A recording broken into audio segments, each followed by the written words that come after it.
Well, as we roll into the first week of the new year, the Christmas chaos is finally starting to settle, is it? But with children still at home and school not starting for a good few weeks, entertaining our young ones during the holiday period can be a very big task. And here to help us navigate the holidays is paediatrician Billy Garvey, who's live in Melbourne this morning. Billy, good morning to you. These are the first school holidays after the under-16 social media ban was introduced. So how are we working with kids to develop relationships in real life, IRL? Yeah, in real life. So, yeah, it's really important. And we know that relationships are at the heart of our social and emotional development, which is the biggest predictor for our kids of their mental health and us as adults, actually. So it's really important that we prioritise that. There will be kids that, because of a lack of access to social media now, will be vulnerable to not being connected to peers. So trying to set that up and facilitate it's really important, and just look around and go, how's my kid going? Are they connecting with people? What are their relationships like? It's also been really hard, Billy, for a lot of us families. Sort of, it hit the school holidays, you know, it all came into effect right when everyone was off school. And some parents aren't necessarily on holidays, they're still working through this period. So would you have a suggestion of something, if someone's struggling and they need an activity to help just reduce that screen time, realistically though? Because, you know, we have to be realistic about this. What would it be?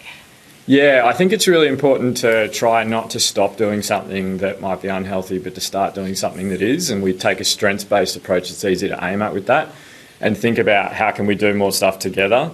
So they can be really small, achievable steps, like actually instead of us sitting in isolation looking at screens, we're going to watch a movie together. I'm going to learn about the video game that he's playing, invest in kind of some research around the people he follows on YouTube or whatever, and sit there and enjoy it together. But then thinking about how do we step outside away from screens in small ways that are just all about fun and enjoying our kids, and not, you know, come and help me clean the house, but let's go and do something fun together. I think it's really important. And we're talking about minutes, not hours. It needs to be small and achievable and just help us feel good about ourselves as parents as well. Yeah, Billy, we've been speaking this weekend about old school activities, things like gardening, baking, which might need adult supervision sometimes. But what can we encourage kids to do hobbies-wise? Is it simple as going and kicking a ball outside or something?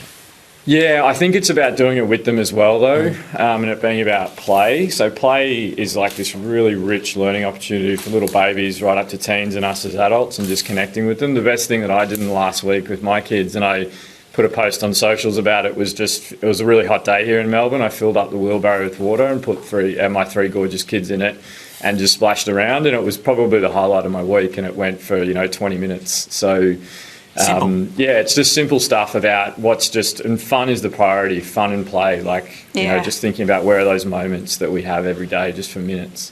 You've got to also lead by example a bit too. You can't be just sloughing it out on the couch and then saying to kids, go outside, kick the ball. Like, you've got to be out there, like you said, doing it all together, making those moments, put the phone down. Yeah. Fishing's a good one. I have to say we've all picked that up in the family over this holidays, and it's been a roaring success.